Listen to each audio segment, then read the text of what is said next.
survive. There is nothing in the world that we can't do. We are ever more connected, me and you. And together we will watch the sunrise.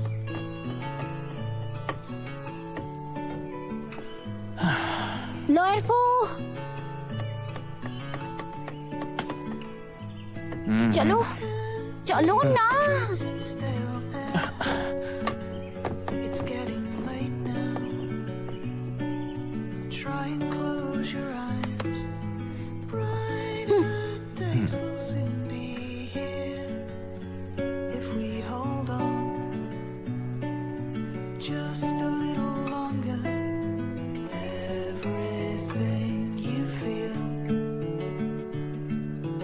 I can also feel. Ooh, there is nothing in the world that we can't do. We are ever more connected, me and you. And together we will watch the sunrise. लॉयरफो, जब तुमने मुझे capsule toy दिया था और कहा था हम साथ में खाना खाएंगे और कैप्सूल के साथ खेलेंगे, सच में ऐसा होगा?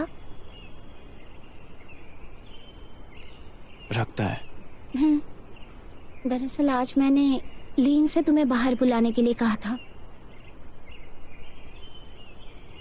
हम ट्रैकिंग करने और खाना खाने आए हैं।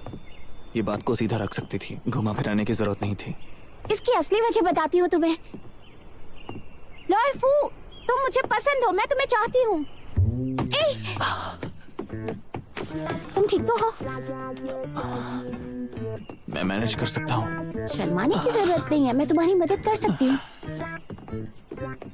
मैं शर्मा नहीं रहा हूँ, कर लूंगा मैनेज।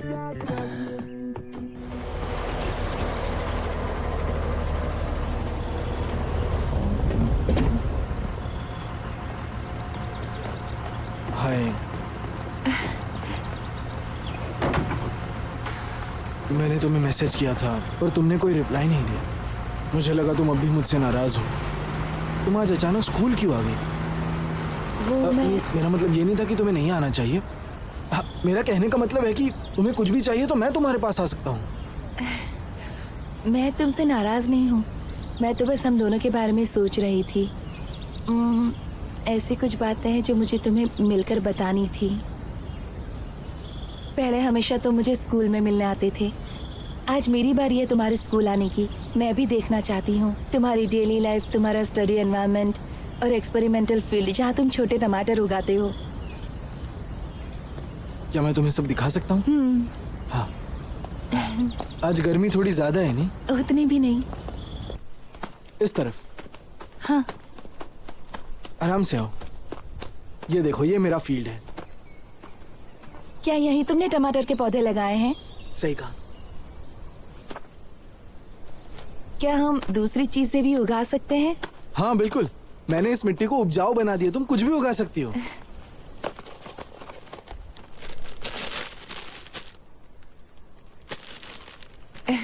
ये तो सनफ्लावर सीड्स हैं।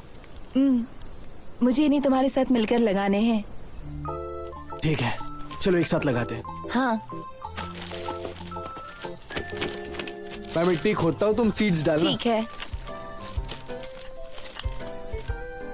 तुम अपने हाथ मत गंदे करो। नहीं, कोई बात नहीं। पहले मैं गांव में रहता था और मेरे घर के पीछे एक बहुत बड़ा सनफ्लावर का खेत था। जब भी मैं फ्री होता था मैं सनफ्लावर के सीड्स चुराता था।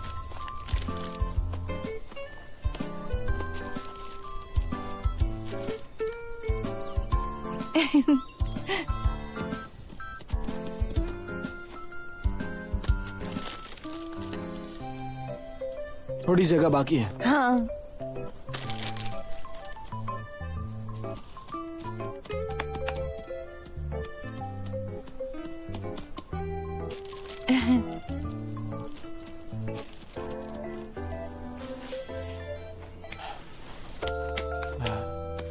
सुनो रुई,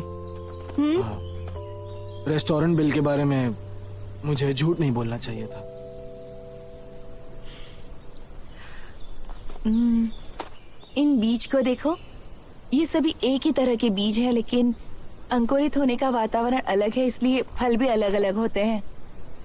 वैसे मैं भी अलग हूँ। हम अलग जगहों पर पले बड़े हैं, हमारे तरीके और विचार अलग हैं। ये नॉर्मल बात है, इसे बदलना मुश्किल है। इन दिनों मैं काफी कुछ सोच रही हूँ।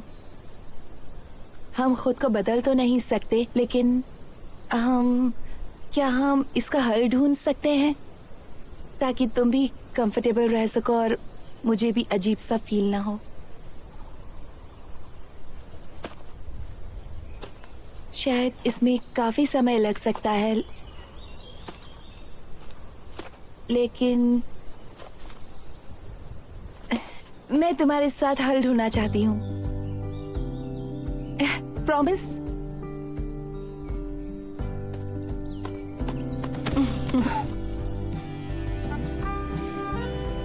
रुई, चिंता मत करो, मैं सनफ्लावर्स का अच्छे से देखभाल करूंगा और तुम्हारा भी।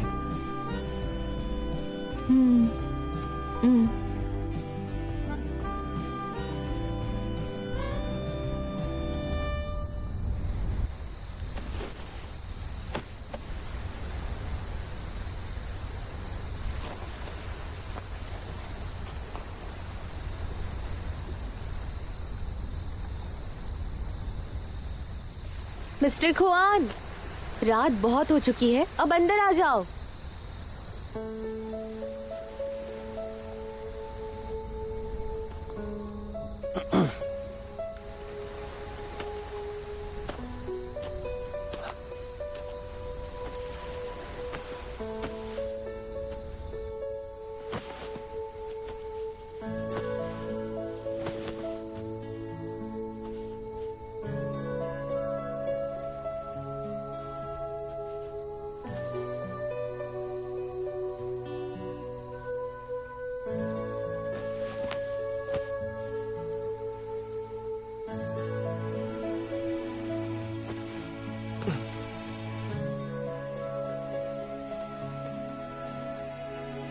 Good night.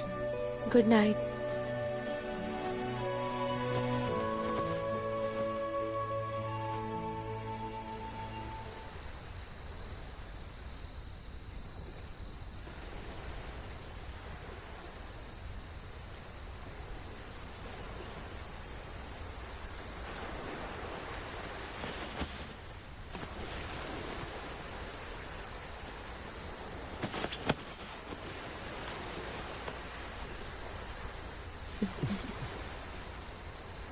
नींद नहीं आ रही? लहरों की आवाज बहुत तेज है।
Good morning.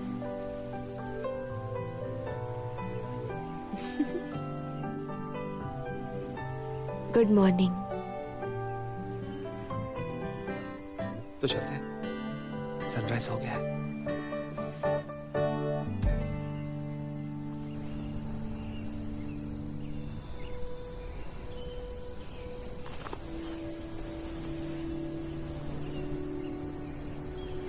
दरअसल पहले मुझे सनराइज देखने पर खुशी नहीं होती थी।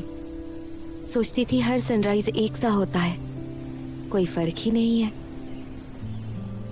अब जब तुम्हें देखती हूँ, तुम्हारा सपना बहुत बड़ा है। लगता है हर दिन तुम अपने सपने के करीब पहुंच रहे हो, और ये एहसास बहुत ही सुंदर है।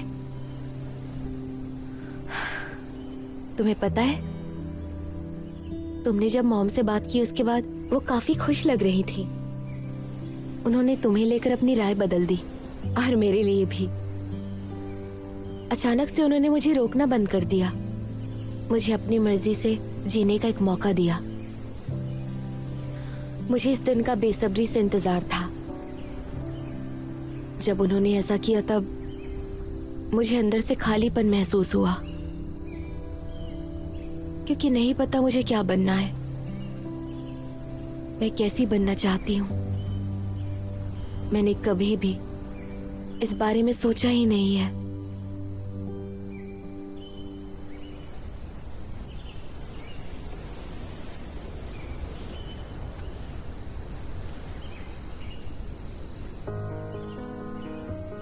कंफ्यूज होना एक ऐसा पड़ाव है जिससे हमें गुजरना ही चाहिए।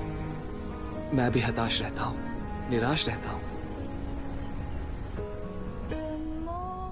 लेकिन अब पहले की तरह हार नहीं मानूंगा। तुम्हें याद है शूटिंग की बात करते हुए तुमने क्या कहा था?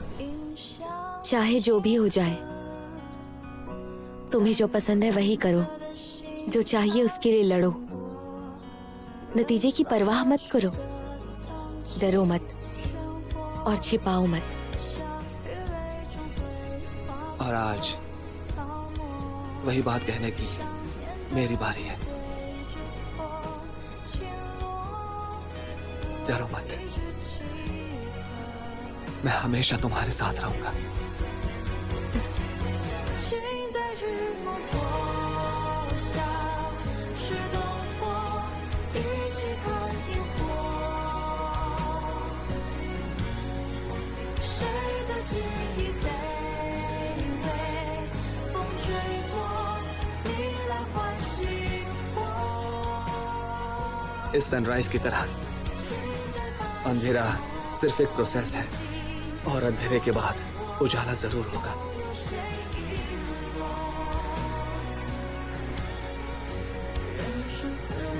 आगे क्या होगा फर्क नहीं पड़ता, मैं खुद को और ज्यादा डिटरमाइंड और बहादुर बनाऊंगी। मैं हमेशा तुम्हारे साथ रहूंगी।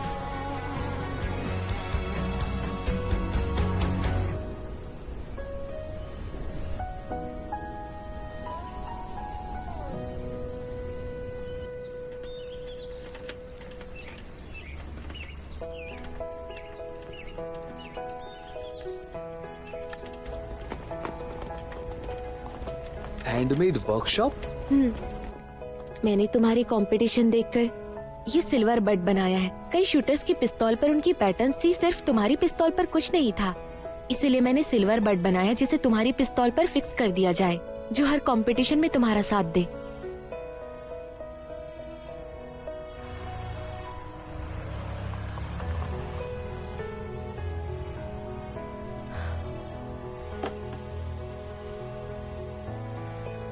मैंने कोशिश तो पूरी की, पर ये शायद अच्छी नहीं बनी है। लाओ दिखाओ।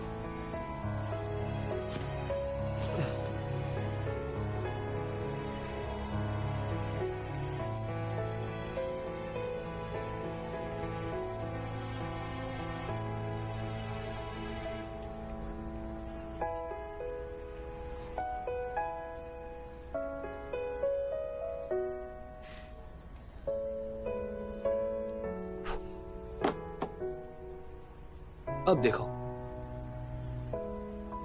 तुमने तो कमाल कर दिया, कितना सुंदर है ये। अब इसे पॉलिश करते हैं। रुको जरा, मुझे इसे बेहतर बनाना है।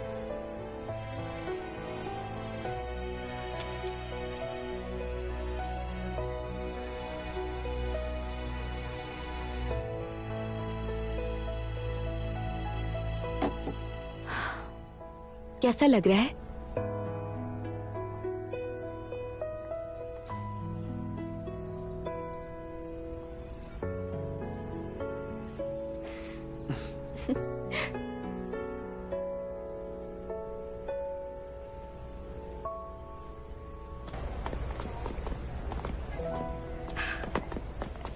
मुझे भूख लगी है, क्या खाना चाहोगी? सोचने दो। हेलो, सुनो कुमार, स्कूल की इन्वेस्टिगेशन खत्म हो गई है। कल से तुम कंटिन्यू करने के लिए रैपिड फायर टीम में आ सकते हो। Thank you coach. क्या हुआ?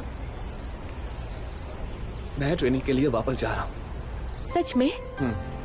देखा, तुम्हारी मेहनत रंग लाई।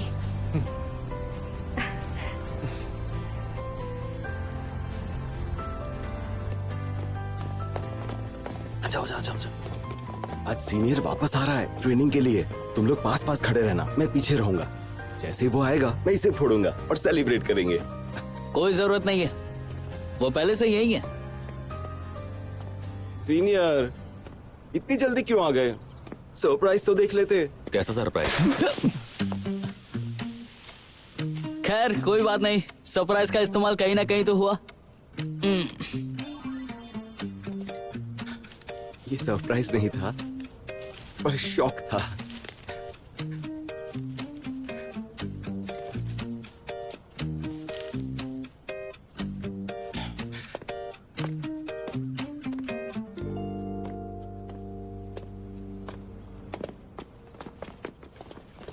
तुमने प्रोविंशियल टीम की ट्रेनिंग मिस कर दी है, पर फिक्र मत करो, तुम बस फिट रहना, तुम्हें एक और मौका दिया जाएगा।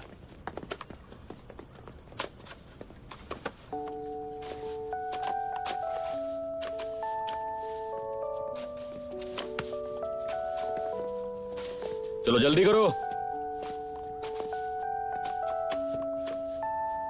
वहां टुकड़े पड़े हैं, साफ करो।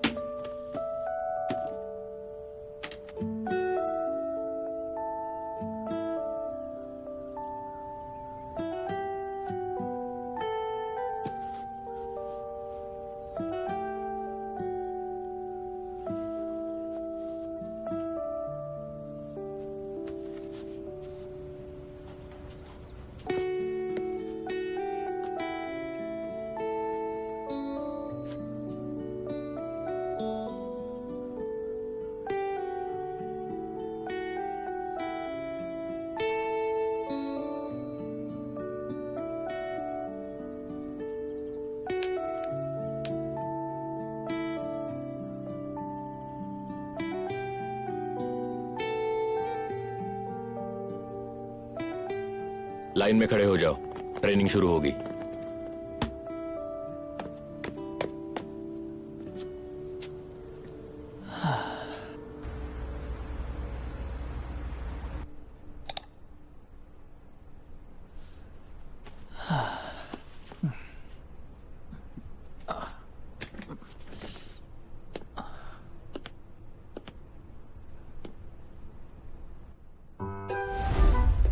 लॉर्ड फू, तुम मुझे पसंद हो, मैं तुम्हें चाहती हूँ।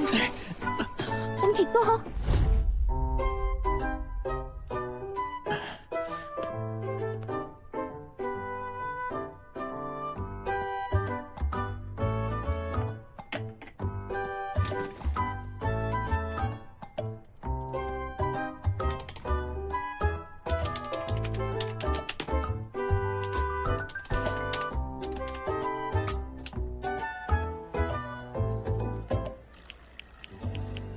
लॉयर फू, अब तुम्हारा पैर कैसा है? दर्द हो रहा है क्या?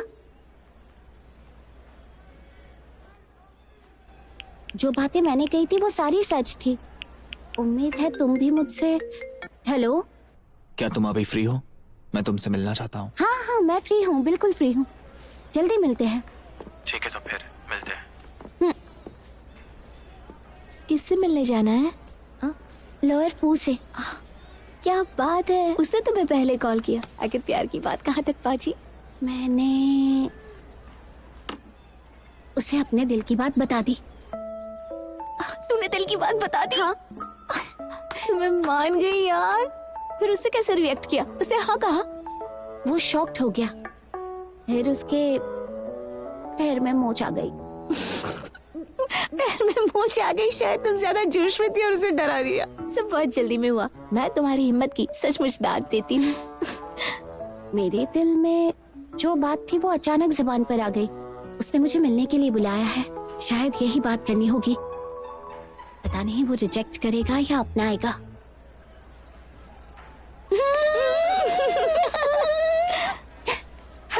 Good luck.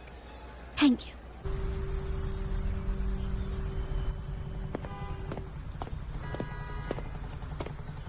तुम शैन खुआन हो ना? हाँ, आप कौन? हाँ, मैं फैंग ली हूँ। मैं तुम्हारे अंकल का दोस्त हूँ। अचानक आने के लिए माफी चाहता हूँ। मैं अभी अभी अब्रॉड से लौटा हूँ और मैंने न्यूज में देखा कि day dreamer jewellery exhibition centre के बारे में, इसलिए मैं तुम्हें मिलने यहाँ आया हूँ। मैं सिर्फ तुम्हारे अंकल का दोस्त ही नहीं बल्कि सीनियर भी हूँ। भले हम दोनों में 1 साल का गैप हो, पर आर्टिस्टिक क्रिएशन में वो हमेशा मेरा रोल मॉडल रहा है।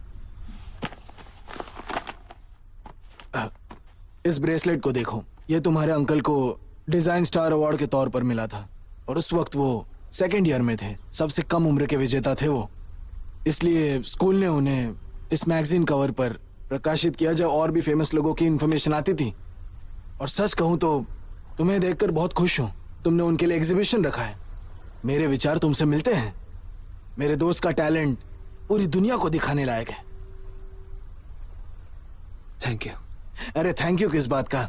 जिन लोगों ने उनके काम को देखा है वो जरूर उनके काम की कद्र करेंगे। मैं इसी मामले में आज बात करने आया हूँ। उम्मीद है तुम उसकी डिजाइन्स मेरी कंपनी लाइफेंग ज्वेलरी के लिए ऑथराइज करो। मैं तुम्हारे अंकल की मेहनत को बेकार नहीं जाने दूंगा। मेरी कंपनी लाइफेंग जो है वो ओवरसीज में ऑपरेट हो रही है। पिछले साल हमने यूरोप में ब्रांड एग्जीबिशन रखा था जिसे काफी अच्छा रिस्पांस मिला था। हम डोमेस्टिक मार्केट खेलने के लिए इसका फायदा उठाएंगे। हमारे पास इंडस्ट्रियल प्रोडक्शन इक्विपमेंट और रिच ब्रांडिंग मार्केटिंग का एक्सपीरियंस है। अगर तुम राजी हो जाओ तो हम उसकी डिजाइन्स को बढ़िया प्रमोट करेंगे। मैं तुम्हारे अंकल के डिजाइन्स का अच्छे से ख्याल रखूंगा, भले ही वो आज हमारे बीच नहीं है। और उनका काम तुम हमें सौंप दो ताकि ज्यादा लोग देख सकें। अंकल के काम की तारीफ के लिए आपका शुक्रिया, लेकिन मैं आपके साथ काम नहीं कर सकता।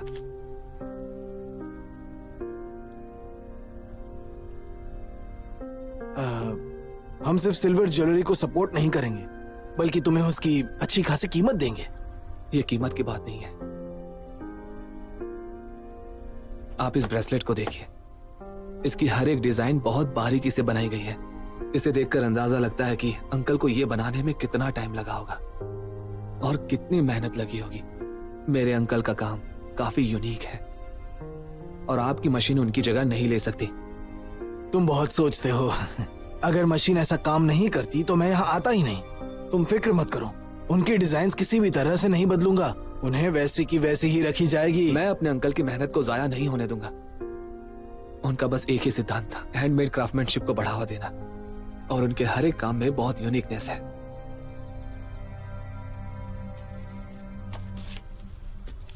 मैं उनकी इच्छा के खिलाफ नहीं जाऊंगा।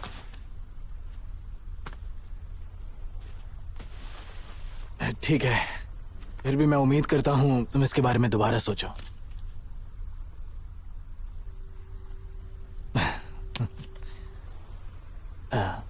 ठीक है।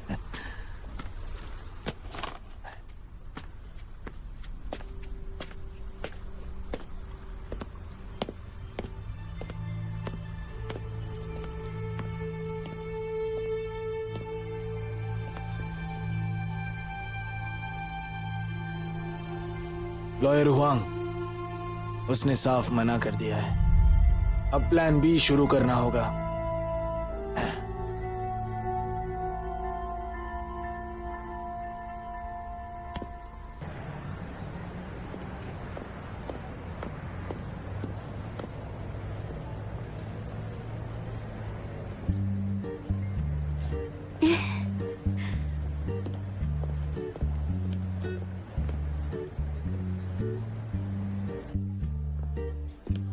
लॉयर फू, तुम बहुत जल्दी आ गए। मैं हमेशा जल्दी आता हूँ। तो तुम मेरे प्यार को एक्सेप्ट करोगे?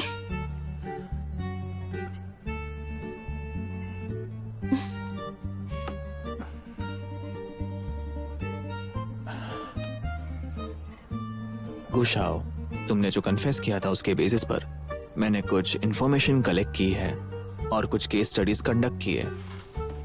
हमारे प्यार की संभावना का एनालिसिस।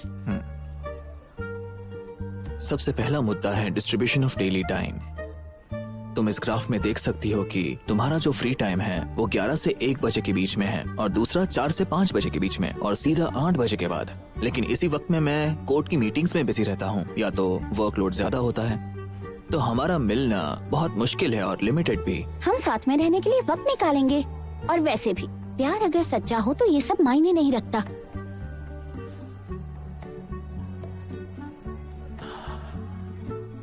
अब ये देखो, हमारा लाइफ प्लान, हमारे आने वाले जो 4 साल है वो कम्प्लीटली डिफरेंट होंगे और डिफरेंसेस की वजह से हम एक दूसरे को ज्यादा वक्त नहीं दे पाएंगे और बातचीत भी कम होंगी। ओह, तो तुम ये कंक्लूजन पर पहुँचे हो कि प्रोफेशनल सिर्फ प्रोफेशनल के साथ रहे, स्टूडेंट सिर्फ स्टूडेंट्स के साथ, वरना उनका प्यार टिकेगा नहीं।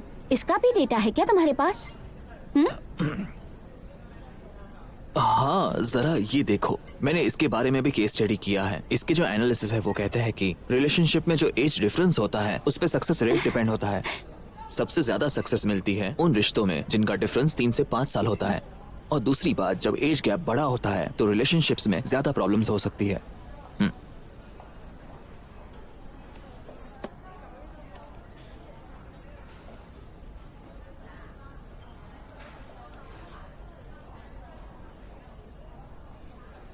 इससे तुम मुझे ये बताना चाहते हो कि हम एक दूसरे के लायक नहीं हैं?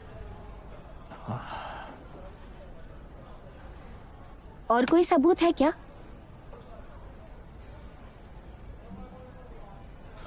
वो अभी के लिए मुझे लगता है कि तुम अपनी पढ़ाई पे फोकस करो तो ही अच्छा रहेगा। और ऊपर से मैंने भी अपनी फीलिंग्स के बारे में सोचा नहीं है। मुझे जल्दबाजी नहीं करनी चाहिए, वरना वो एक बुरा डिसीजन होगा।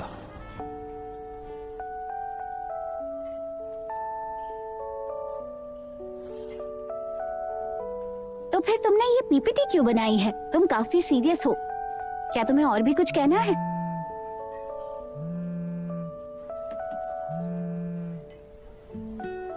हेलो,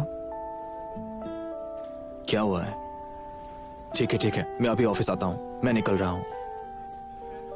कुछ काम आ गया है, तुम मुझे जाना। क्यों ना हम इस बारे में फिर कभी बात करें? फिर मिलते हैं।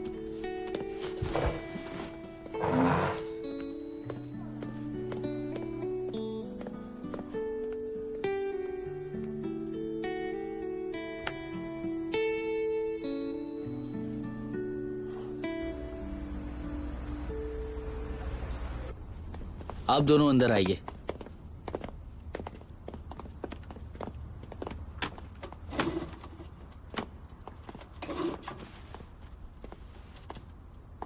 मैं फिर से अपना परिचय देता हूं। मैं हुआंग यूमिंग हूं। मैंने आपको एक लेटर भेजा था, शायद आप उससे समझ नहीं पाए। मैं आपको समझाता हूं। क्या आपको पहले मुझे नहीं समझाना चाहिए? इस लेटर का क्या मतलब है? Galaxy bird? हाँ, जाहिर है यह मेरे मास्टर का काम है। तो ये आपके क्लाइंट का इंटेलेक्चुअल प्रॉपर्टी राइट कैसे बन गया?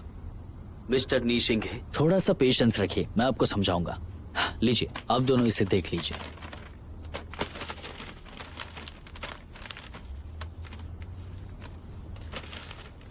मिस्टर नी, ये गैलेक्सी बर्ड ज्वेलरी है, तो क्या ये आपके ऑनलाइन स्टोर का प्रोडक्ट है? हाँ, बिल्कुल है।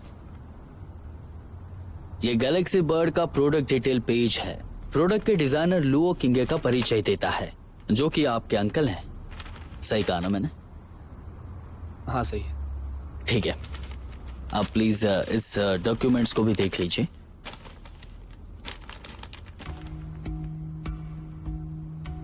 मेरे क्लाइंट मिस्टर फैंगली नी के online store Galaxy bird intellectual property rights के मालिक है। आइडेंटिफिकेशन के बाद मेरे क्लाइंट के डिजाइन और इनके डिजाइन 95% मिलती जुलती है, और सिर्फ इसी के मुताबिक यहाँ पर पेटेंट इन्फ्रिंजमेंट हुआ है।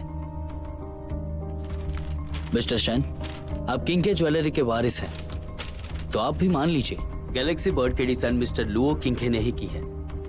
ताकि हम ये कंफर्म कर सकें कि इस डिजाइन की नकल की चोरी के लिए लुओ किंगे को ही दोषी ठहराया जाए। आप होश में तो है? मैंने खुद मास्टर को गैलेक्सी बर्ड बनाते हुए देखा है, तो ये चोरी का नाम कैसे हो सकता है? मुझे तो लगता है आपने ही कॉपी की है। मिस्टर नी, डिजाइन की चोरी किसने की है ये तो सबूत कह रहे हैं, आपकी याददाश्त नहीं। ऑनलाइन स्टोर मैंने खोला था, ज्वेलरी मैंने बनाई और बेची थी। खुआन का इससे कोई लेना देना नहीं। उसे जाने दीजिए, हम अकेले में बात करेंगे। मिस्टर शेन, डिजाइन कला की आत्मा है। मेरे क्लाइंट इस बात को लेकर काफी गुस्से में हैं। उन्होंने मुझसे कहा है कि आपको ये सारे सबूत दिए जाएं। उन्हें नतीजे का इंतजार है। हानाई क्रॉनिकल्स के पेपर्स पर राइट्स को पाने की तारीख लिखी हुई है। उस दौरान एक्सीडेंट की वजह से मेरे अंकल फिजिकली एक्टिव नहीं थे और वो होश में भी नहीं थे। तो आप ही बताइए कि वो चोरी कैसे कर सकते हैं?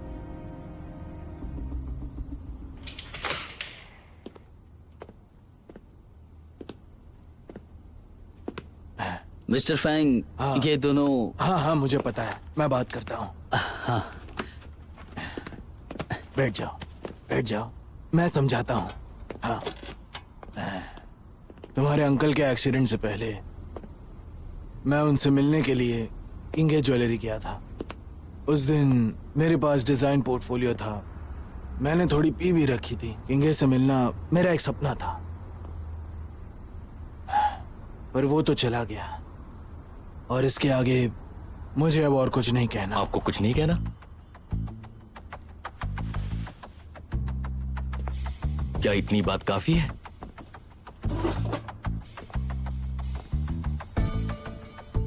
आप सच को बदलना चाहते हैं क्योंकि मेरे मास्टर जिंदा नहीं है। आप मेरे अंकल से मिले थे, लेकिन कब?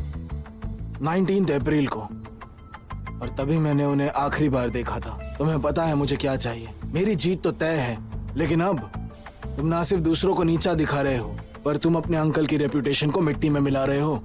अगर तुम अपना मन बदल दो तो हम अभी भी बैठकर डिस्कशन कर सकते हैं।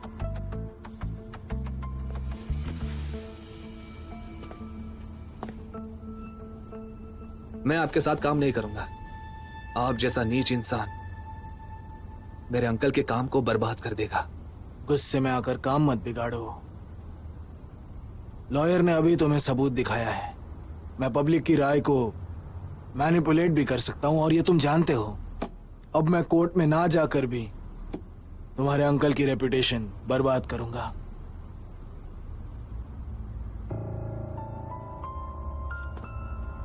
मैं तुम्हें और 2 दिन की मोहलत देता हूं। ये तुम्हारा आखिरी मौका है।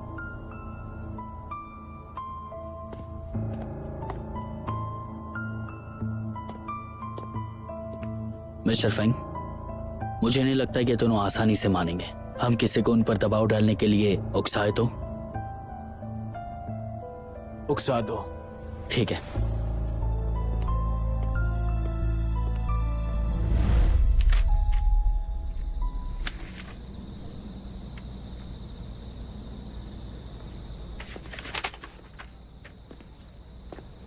हाँ बोलिए।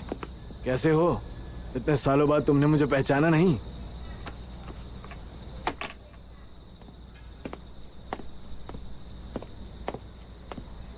सीनियर फैंग, बिल्कुल सही। अंदर आइए।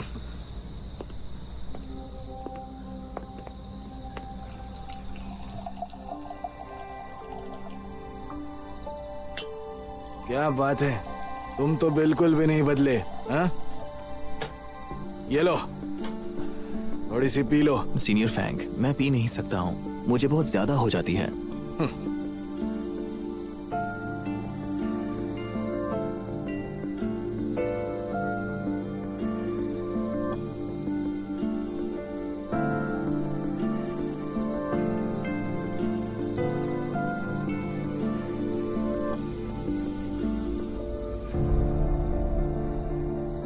लो लो।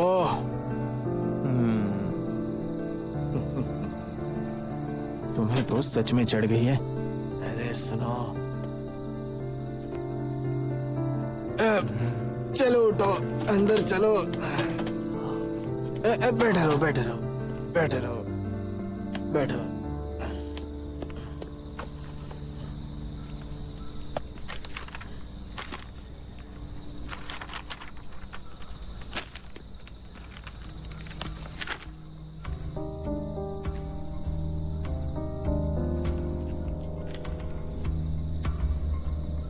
लो लो,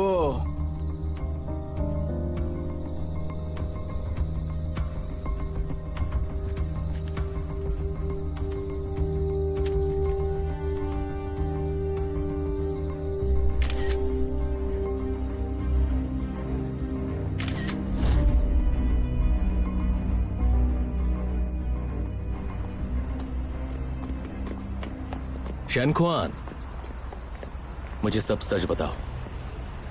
फैंगली ने साथ में काम करने के लिए कहा है। उसने ऐसा क्यों कहा?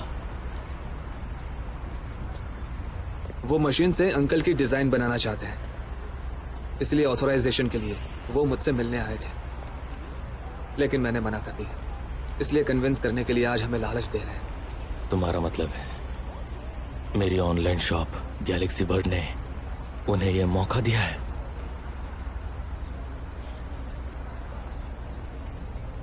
चलो ठीक है, रहने दो। मैं अपने काम की जिम्मेदारी लूंगा और उन्हें जाके समझाऊंगा। सारी जिम्मेदारी तुम क्यों लोगे? तुमने सुना नहीं क्या? फैंगली मेरे पास आए थे। आगे जो भी होगा मैं देख लूंगा, चाहे वो अंकल की रेपुटेशन हो या फिर उनके डिजाइन हो, मैं प्रोटेक्ट करूंगा। तुम इससे दूर रहो। लेकिन क्यों?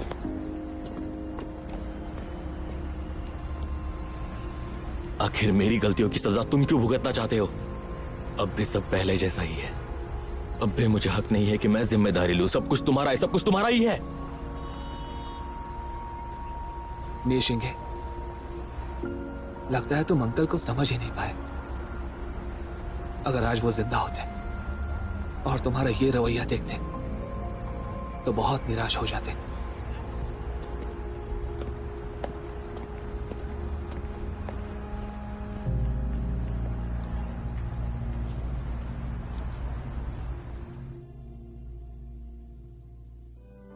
अब तुम बदल गए हो, मुस्कुराते रहो।